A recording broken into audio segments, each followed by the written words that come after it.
floating around Facebook one evening, and I came across a sister who had posted a video on her birth. She was sharing a little bit about her birth. I believe it had been a breech home birth, and she was sharing about the birth experience. But during the video, she kept mentioning having a full Lotus baby. And in my mind, I was thinking to myself, well, what in the world does she mean, a Lotus baby? And then she had a little dish there and showed a little bit of the cord and mentioned the placenta and whatnot. And, you know, immediately I thought to myself, well, what would the benefit be of having, you know, a child remain attached to placenta? I remember a few years ago hearing the term Lotus. I don't know that I'd actually looked into it very much, but I do remember hearing it. And I thought to myself, okay, well, let me not push the idea out of my mind. You know, it may sound a little bit silly, but let me go at least and check it out.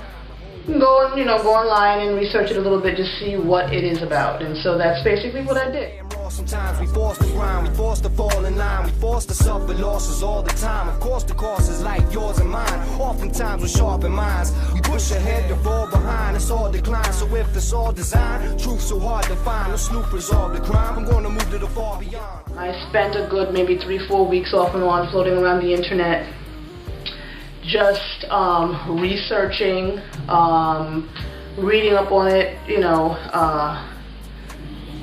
and I remember sending an email to my husband, you know, when I think I had convinced myself that this was something I was wanting or leaning towards wanting to do. And I remember sending an email to him one day while he was at work, and I said, honey, you know, would you be opposed to having a Lotus baby?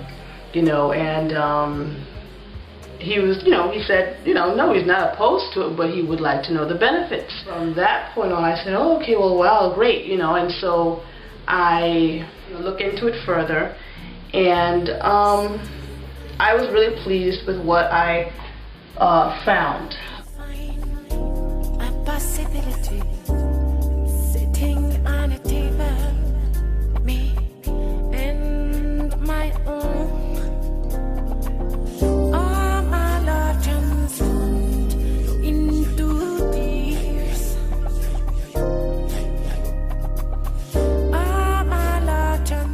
There were quite a few things that worked to convince me of the necessity to allow our child the experience of having an unsevered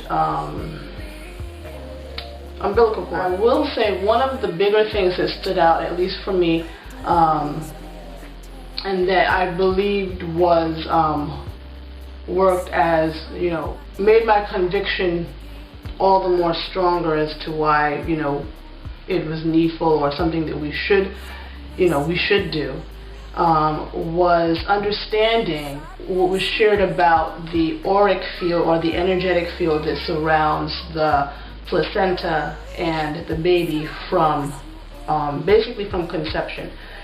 And one would have to have delved a little bit into energetic studies, understanding a little bit how energy works, how human beings are surrounded by an energetic field or an auric field, same thing. All living things are surrounded by this energy field, and what happens is with the child and the placenta, they're looked at as one unit. Upon conception, they're one unit, and so they are surrounded by this energetic field or this auric field, and it encapsulates the both of them together. There's not an auric field for the placenta and then an auric field for the baby. They're one. And so what happens is, this is basically how the child, you know, within the womb, this is how the child grows and the placenta grows. They grow as one. And obviously with the placenta working as the means by which the baby will be nourished throughout the duration of the pregnancy. Upon birth, what we know to be the norm is that the child is born, the cord is immediately severed upon the child coming out from the womb. Again, which I have even promoted myself. The other option being allowing the cord to stop pulsating, which could be, you know, anywhere from 50 minutes to an hour, sometimes even longer, and then cutting the cord.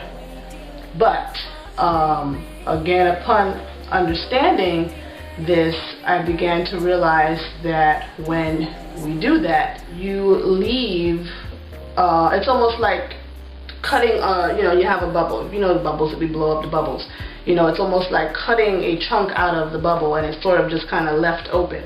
And so what happens is energy has to be drawn from the baby now to make that closure again, as opposed to allowing it to slowly happen, to allow the baby to slowly adjust, taking what it will from the placenta, and over a period of 3, 4, 5, 6, 7 days, depending, because every child is different, every baby is different in terms of when they would kick off the cord.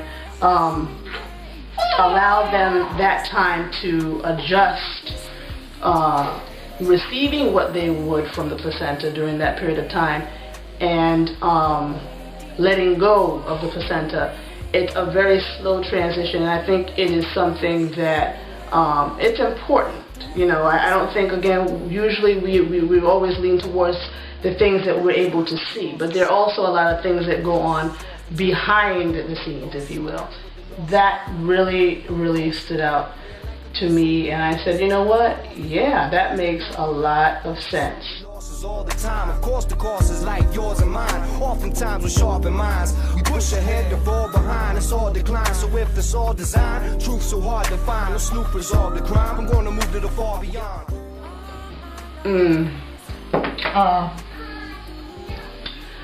We began to prepare, or I began to prepare,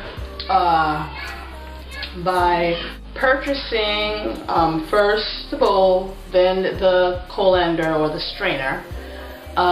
We purchased, well, we actually had the herbs, the essential oils, lavender, frankincense, myrrh, but we did purchase a bag of rosemary, ground rosemary, like powder form. I actually purchased a really big bag of it trying to save money, and now I have a huge 5-pound bag of rosemary in there that we have sitting there. But basically that is, those are the oh yes, the rosemary and the sea salt. Those are the items that we wanted to have on hand, that we desired to have on hand for the placenta.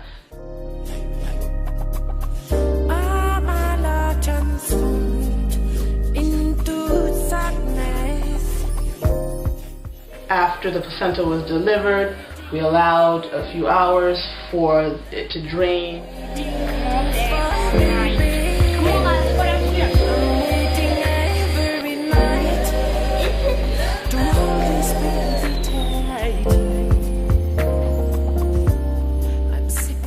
I washed it first after it drained to just get off any outside, you know, materials on it.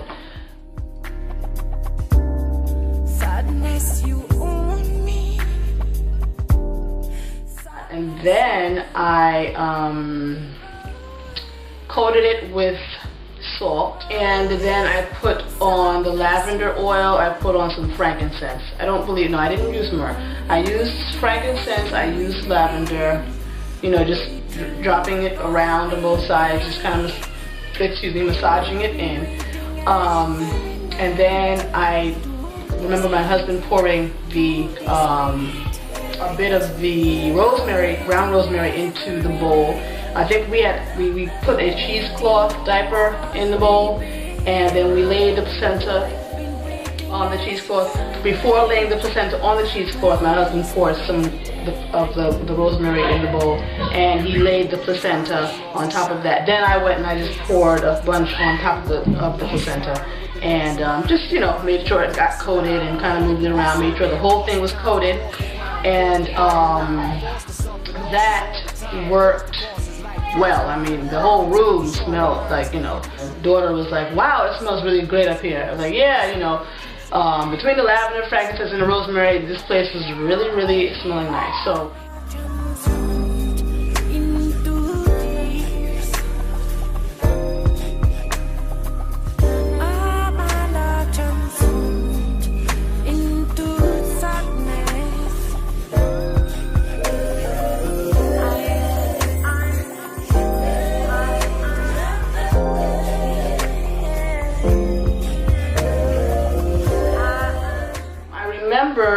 On the fourth day, would have been the fourth day, it was actually 3 o'clock in the morning, and I remember, you know, I had been very, very careful about how I was handling him, how I was washing him, not washing him, but how I was, you know, when I changed his diaper and rinse him off and that type of thing.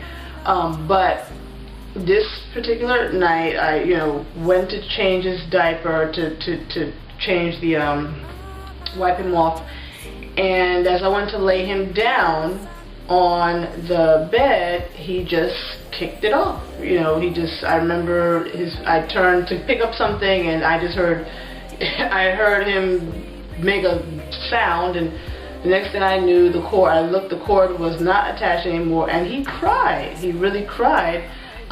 There was, you know, it was, like I said, it was really, you know, I thought it would have been gone on day 3. It was just attached by a tiny little piece of skin there, and so when he kicked it off, it was like a little tiny bit of blood that came and just kind of dabbed it with the diaper. But he screamed. I mean, it was as though someone had taken a little knife and just stuck him with it. He screamed, and my heart was like, oh my gosh, my baby. I wiped him off. I believe my husband got a little bit of colloidal silver, and we just, you know, we put it on him. And I remember that, you know, I held him. I was like, oh, it's so great to, you know, finally be able to hold him without the cord. But it was really, really strange, because I held him there, and for some reason I just began to have this really strange, sentimental feeling about the placenta. Now, prior to him kicking it off, my conviction was that we would just toss it in the garbage, you know, after he kicked it off.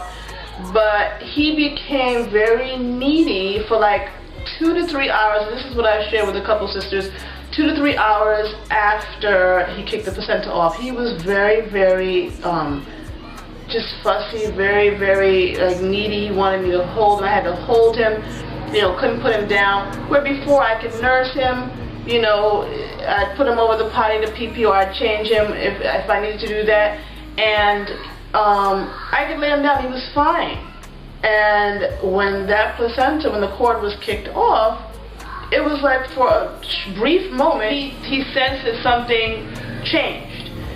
And I was sitting there on the bed, and when it began to dawn on me, I was like, wow, now I can understand why some refer to the placenta as the little mother. I was like, wow. Because that is exactly what I began to feel. That I felt like, wow, so now I'm stepping in as the full-time mother, and the placenta's job is now completely over. I'm waiting every night to hold this baby tight. I'm sipping on my bottle. I remember I actually teared up a little bit. I was surprised. I didn't want my husband to see me. I was like, oh my gosh, I can't let him see me tearing up. But here I am, 3 o'clock in the morning, holding my baby, who could only be he could only be consoled by holding him. And that went on for about 2 to 3 hours. I just kind of had to hold him. I kind of laid him on my chest to sleep and wrapped the blanket around him. And that just really touched me. I said, I can't just go now and toss the placenta in the garbage with the other, you know, foods in there. I can't do that. So I said, okay, you know, I'll put it in a bag, a Ziploc bag, and we'll freeze it. And hopefully in the future, when we move and whatnot, or, you know, acquire some land or something, we will bury it, you know. And that's basically what what I figured we could do. That was a very, very sentimental moment. When I experienced that with him, I said, wow, that means that there is an attachment.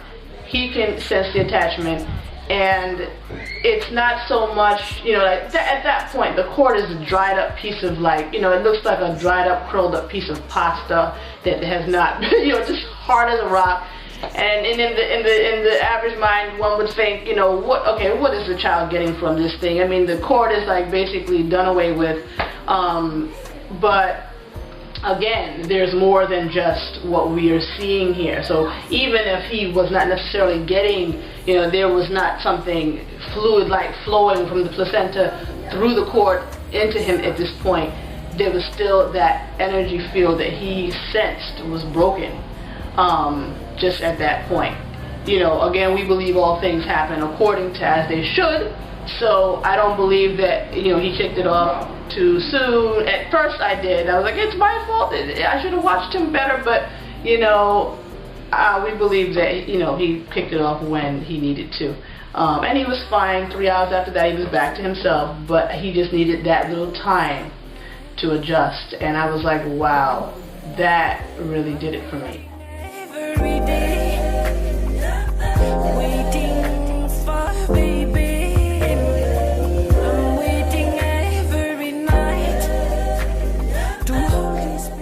But that was very, very special. It really touched me. It really created within me an appreciation again for the things of the Most High, the order that He's created. We learn something new every day. There's something to learn every day. One of the other things that I appreciated a lot about the experience with keeping him intact with the placenta was that it did, and I had read about it and I said, okay, that's just someone being a little, extra, spiritual or, whatnot.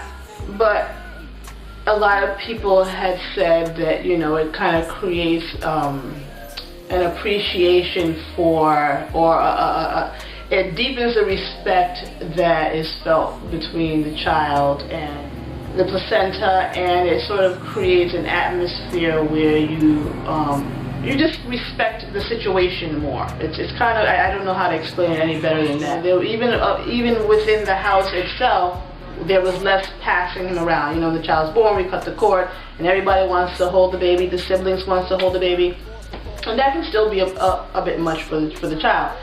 And because the cord remained attached, they had to wait, not that they didn't hold, they held him, but it was very, just for a few moments, and that was about it. That 3 to 4 day period was really just him and mommy. It was just me and him. It just allowed him time to adjust. It really brought more meaning, at least for me, my experience. It brought more meaning to the baby moon phase, as some call it. It just made it a little more reverential.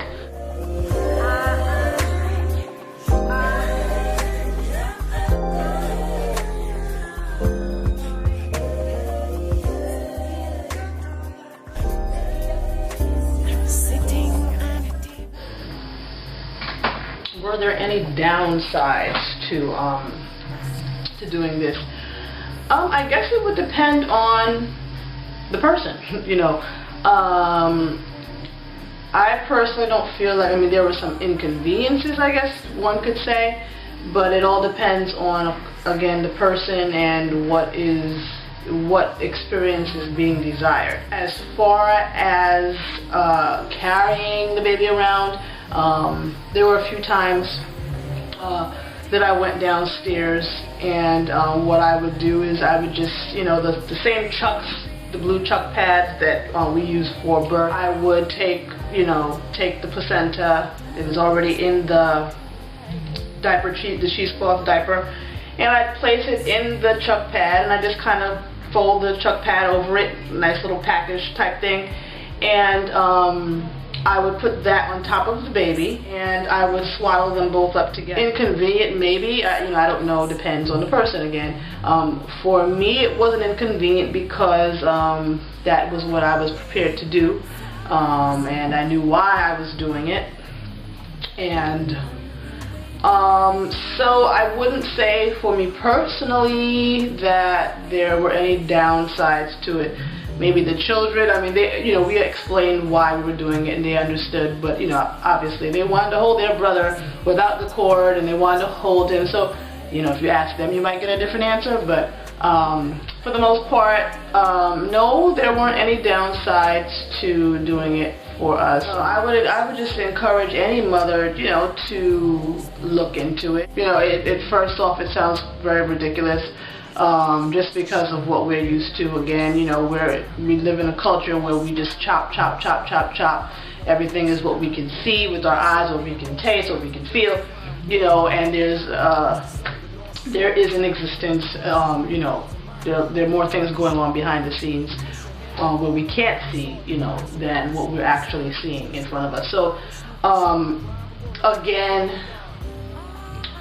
I would encourage any mother to look into it, to research it for herself, for her child, and just see whether it is something that, you would be inclined to do. But just understand it, fully understand what it is, and doing it with a sense of purpose. You know why you're doing it, not because you're a part of some movement or because, such and such person did it or it's the cool thing to do. So that's why it's something that, has to be researched, and, you have to come to your own conviction within yourself as to how you understand, nature and that type of thing.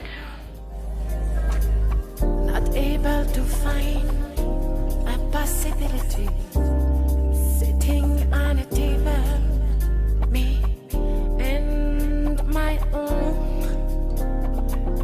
All my love transformed into tears. All my love transformed into sadness.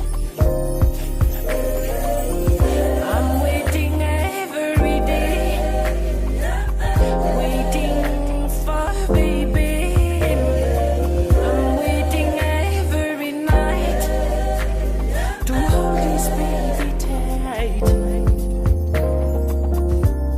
I'm sipping on my bottle again and again alone.